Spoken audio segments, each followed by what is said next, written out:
মাৰুতি সুজুকিৰ ইগনিছ কাম কৰাৰ আগতে আপোনালোকক মই মিটাৰটো দেখুৱাই ল'ব ওলাইছোঁ। মিটাৰটো চাওক, তাৰপিছত ভিডিঅ'টো আগবঢ়াওঁ। এৰি চাওক, মিটাৰটোত 15,109 কিলোমিটাৰ, মানে 15,109 কিলোমিটাৰ তেনেকুৱা কি কাম ওলাল, যিখিনি নেকি আমি আজি এই ভিডিঅ'টোত কৰি দেখুৱাম। তো ইয়াতে প্ৰথম কথা হ'ল, গাড়ী এখন যেতিয়া ডিলাৰৰ পৰা আনিব, আনাৰ পিছত ৰাস্তাত চলিব, ৰাস্তাত চলিলে কাম ওলাবই। কিন্তু এইখন গাড়ীত কি হৈছে, ইয়াৰে লেফ্ট ছাইডৰ মানে ফ্ৰণ্ট লেফ্ট ছাইডৰ যিটো চকেট জাবাৰ আছে, মানে ষ্টাৰ্ট চকেট জাবাৰ, তো চকেট জাবাৰটো কি হৈছে, বেণ্ড। কিয় বেণ্ড হ'ল ভিডিঅ'টোত মই কৈ আছোঁ। ঠিক আছে, welcome back to my YouTube channel car care. গাড়ীখনৰ কাম হাত দিয়াৰ আগতে কৈ দিওঁ, গাড়ীখনৰ এলাইনমেণ্ট আৰু হুইল বেলেঞ্চিঙো কৰিম, কাৰণ গাড়ীখন চকেট জাবাৰ বেণ্ড হৈছিলে। তো চকেট জাবাৰ বেণ্ড হোৱা গাড়ী কিমান কি প্ৰব্লেম হ'ব পাৰে চকাটো, সেইখিনি আমি চেক কৰিব লাগিব। তো ভিডিঅ'টো স্কিপ নকৰাকৈ চাই থাকিব।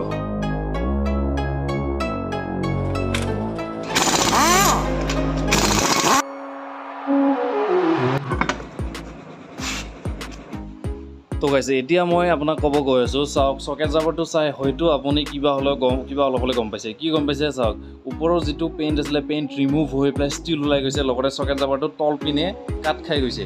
কি কাৰণত কাট খাইছে এইটো চাওক, কাট খোৱা চিনটো মাৰ্কটো পূৰা ক্লিয়াৰকৈ গম পায়, ক্লিয়াৰকৈ গম পায়, ইয়াতে এনেকৈ কাট খাই গৈছে। তো কথা হ'ল কি, ইয়াতে যে এনেকৈ কাট খাইছে, এনেই ইয়াতে কাট খাব নোৱাৰে। এতিয়া মই মেইন কাহিনীটো কৈ আছোঁ আপোনাক। গাড়ীখন বহুত স্পীডত গৈ আছিলে, ডাঙৰ স্পীড ব্ৰেকাৰ আছিলে, স্পীড ব্ৰেকাৰত গাড়ী শ্ল' কৰা নাছিলে। শ্ল' নকৰাৰ ফলত ইয়াতে ইমান জোৰকৈ প্ৰেছাৰ পৰিছে, ৰিম বেণ্ড হৈ পেলাই চকেট জাবাৰ কাট খাই গৈছে। তো ভাবি চাওক, গাড়ী এখনত যদি আপুনি স্পীড কণ্ট্ৰলটো মানে মেইনটেইন নকৰে গাড়ী চলা টাইমত, তো এনেকুৱা কিমান ডাঙৰ ক্ষতি হৈ যায় গাড়ী। ঠিক আছে, তো তাৰ কাৰণে মই এতিয়া পূৰা ফুল ষ্টাৰ্ট খুলি ৰিমুভ কৰি পেলাই অকল চকেট জাবাৰটোৱে চেঞ্জ কৰিম, মানে অকল ষ্টাৰ্টটো চেঞ্জ কৰিম। কাৰণ পুৰণা মাউণ্টেইন ঠিকে আছে, গাড়ীখন বেছি চলা নাই, মাত্ৰ 15,000 কিলোমিটাৰ চলিছে। তো মাউণ্টেইন ঠিকে আছে, মাউণ্টেইন ফাটা নাই, মই জানো। তো অকল খালি মই চকেট জাবাৰটো বাহিৰত উলিয়াই ল'ম, উলিয়াই লৈ পেলাই অকল খালি চকেট জাবাৰটো চেঞ্জ কৰি দিম।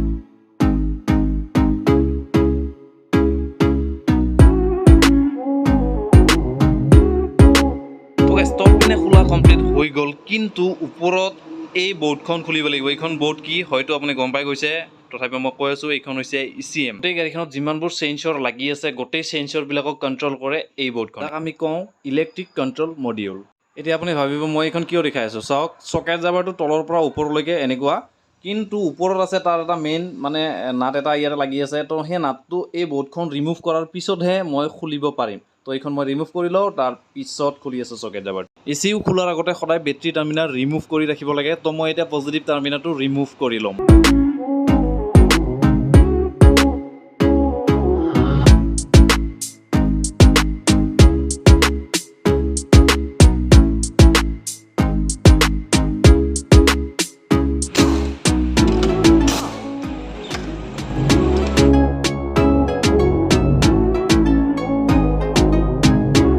এইটোৱে সেইটো চকেট জাবাৰ যিটো আমি ব্যৱহাৰ কৰি আছোঁ মাৰুতি জেনুইন।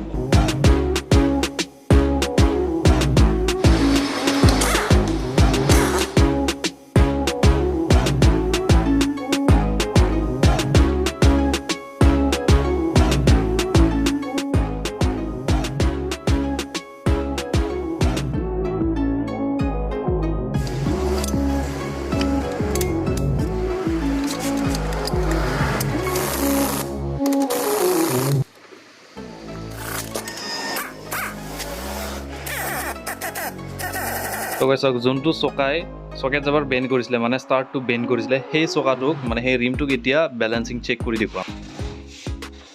তো আগৰটো ৰিপৰ্ট আছিলে অ'কে। তো নেক্সট লগালোঁ আমি এইটো। তো এতিয়া বৰ্তমান ৰিমটো স্কেন হৈ আছে। বা নাচি আছে দেখোন, এই এনেকৈ নাচি আছে।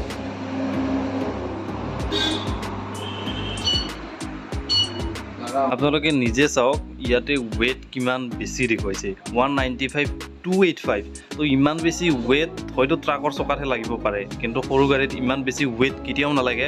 বেলেঞ্চিং বহুত বেছি আউট থকাৰ কাৰণে, কাৰণ ইমান জোৰকৈ জাটকা পাইছিলে কাৰণে ৰিমটোত এইখন গাড়ীৰ, সেইকাৰণে বেলেঞ্চিং ইমান বেছি আউট দেখাইছে। তো আমি টায়াৰটো ৰিজেক্ট কৰিম। এইটো ৰিমেদি কাম নহ'ব, কাৰণ এইটো ৰিম যদি লগাওঁ বহুত বেছি বাবলিং কৰিব। তো এতিয়া কৰি দেখুৱাব গৈ আছোঁ ৰাইট হেণ্ড ছাইডৰ যিটো চকা আছিলে, সেই চকাটোৰ বেলেঞ্চিং। তো সেইটো চকাত আপুনি বেলেঞ্চিং দেখিলে, তো এইটো চকাত বেলেঞ্চিং চাই লওক কিমান বেছি আউট দেখুৱায়।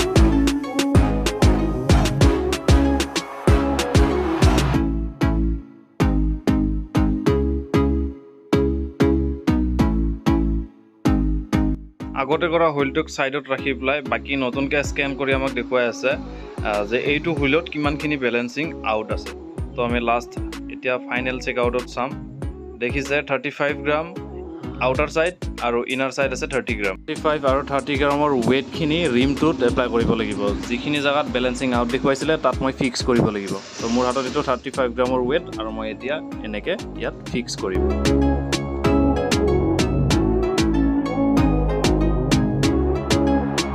দুই পিনে ওয়েট লগা হোৱাৰ পিছত এতিয়া মই ফাইনেল চেক কৰিম যে বেলেন্সিং কৰিব আৰু আউট আছে নেকি তো ফাইনেল ৰিপৰ্টটো চাই লওঁ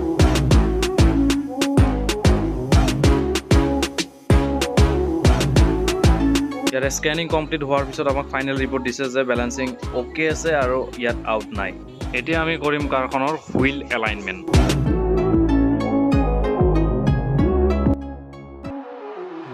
তো গাইজ ইয়াতে প্ৰপাৰ এলাইনমেন্ট আমি মিলাই ললো তো প্ৰপাৰ কমপ্লিট হৈ গৈছে ইয়াতে তো আমি এতিয়া বৰ্তমান ৰিপৰ্টটো উলিয়াব পাৰোঁ তো প্ৰিণ্ট কৰি তো ফাইনেল ৰিপৰ্টটো আমাক এতিয়া তো হৈ গ'ল কমপ্লিট ডেটাখিনি ইয়াতে আছে এতিয়া কাষ্টমাৰে বিচাৰিলে আমি এই ৰিপৰ্টটো দেখুৱাব পাৰিম তো গাইজ ইমানখিনি আছিলে এলাইনমেণ্ট বেলেন্সিঙৰ ভিডিঅ' তো গাইজ যদি ভিডিঅ'টো ভাল লাগিছে তেতিয়াহ'লে ভিডিঅ'টো এটা লাইক কৰিব কমেণ্ট কৰিবৰ কাৰণে নাপাহৰিব আৰু যদি মোৰ চেনেলত আপুনি প্ৰথমবাৰৰ কাৰণে ভিডিঅ' চাই আছে তো তেনে আপুনি চেনেলটোক ছাবস্ক্ৰাইব কৰি পেলাই ন'টিফিকেশ্যন অল কৰি ৰাখিব কাৰণ মই এনেকুৱা ভিডিঅ' আপোনালোকৰ ওচৰলৈকে লৈ আহি থাকোঁ